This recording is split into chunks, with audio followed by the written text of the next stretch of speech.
Здраво хора, аз съм Боби Николов и днес ще покажем втората част от DLC апдейта на GTA 5. Тази кола се казва как беше бе? T20, да, T20.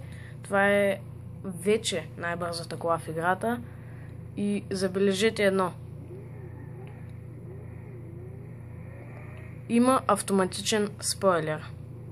Това е най-бързата кола в играта и първата кола в GTA 5 изобщо, която има автоматичен спойлер. Тогава да пристъпим към втората кола. Има също така и две нови оръжия. Едното е изненада. Другото е дървен пистолет.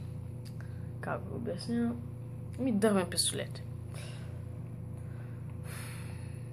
Така, тук имам няколко коли.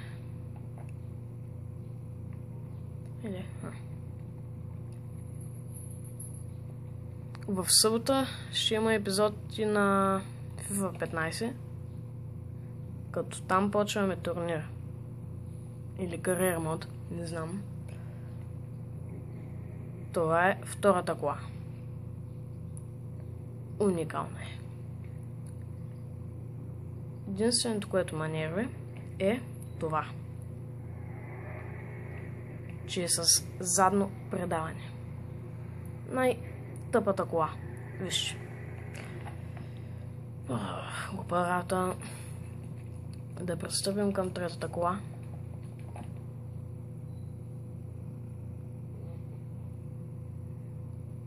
Дано и Rockstar да добавят и третия апдейт, защото ще има и клип за него. Както се да разбира, ще правя втората част. Може и да ми казвате какво правя в коментарите на GTA 5. Защото може би ще започна Funny Moments. В смисъл ще направя няколко клипа и ще ги съединя. Това е третата кола. Барака е това. Или чино. Вапит, чино е това. Така, четвърта кола. Тази се води класическа кола. Май. Да, класическа. Специално ще тюнингуваме T20. Най-бързата кола в играта. Да видите каква промяна има. Не голяма, но въпреки това трябва да видите. Следващата е Corvette Blackfin. Т.е. кокет в GTA. Ето е нея. Мисля, че в GTA 5 най-много модели имат кокет. Имат 3 модела. Blackfin, тази, кокет класик и кокет. Вече новата.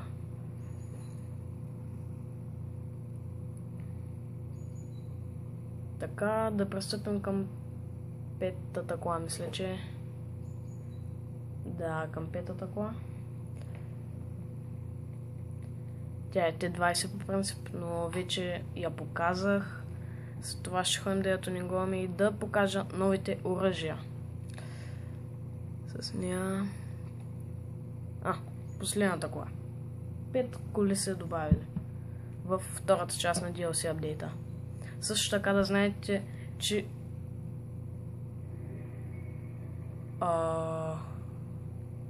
това е мотор.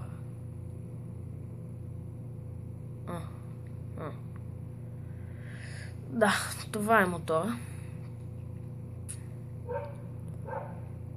Нищо особено. Както виждате.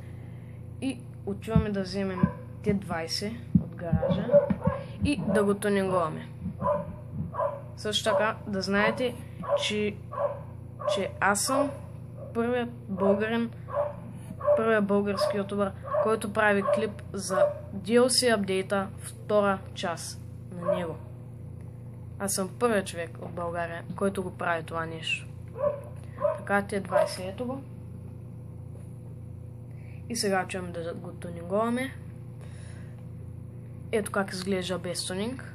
В момент да махна музиката. Ето така е без тюнинг.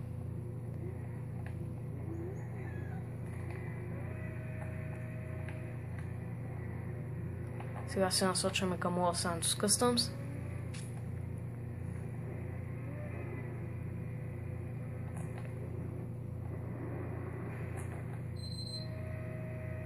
Така, отиваме към Los Santos Customs. Motherfucker. И да, ще се видим като сме там. И така, хора, вече сме в Los Santos Customs и можем да започнем с тунинга. Директно от външен вид. Аз съм направил броните и апдейтите по колата и всичко. Та да, ето каква е разликата отпред.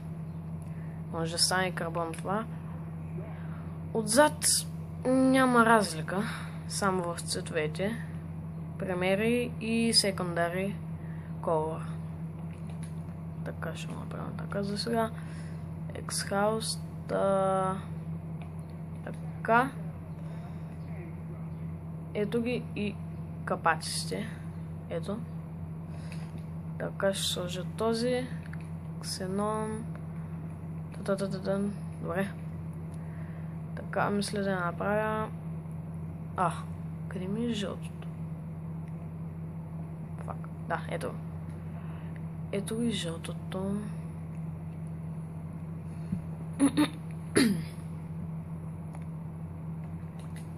Така, Black. Roof.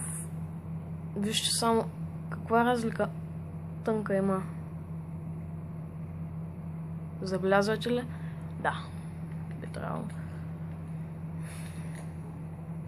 Та по-нататъка може да се взимам PlayStation 4, но не се знае още как ще се развият нещата за YouTube и за мен.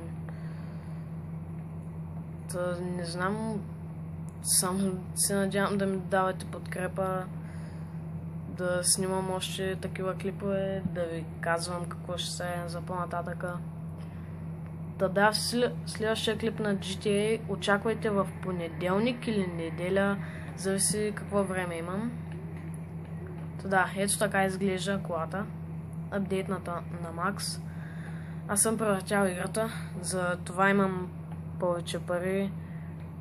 Също така съм казал, че не знам кога, но ще качвам клип как да направите по $25 000 за секунди. Просто става дума за една подводница, ако някой е играл играта и знае къде се намира точно. Да има и още един начин, но трябва да си с Next Generation. Има и на мултиплеер, но както се запознавате вече, аз съм баннат от PSN, защото се опитвах да направя глич за пари отново, но не ми даде.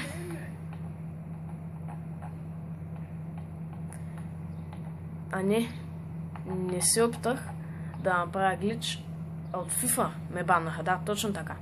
Ето го и пистолетът, дървения, за който ви говорех. Така, фул. Това са разсветките. Ето дървен, пистолет от армията, да, от армията, LCPD, полицейски и да. Аз си го правя обикновен дървен.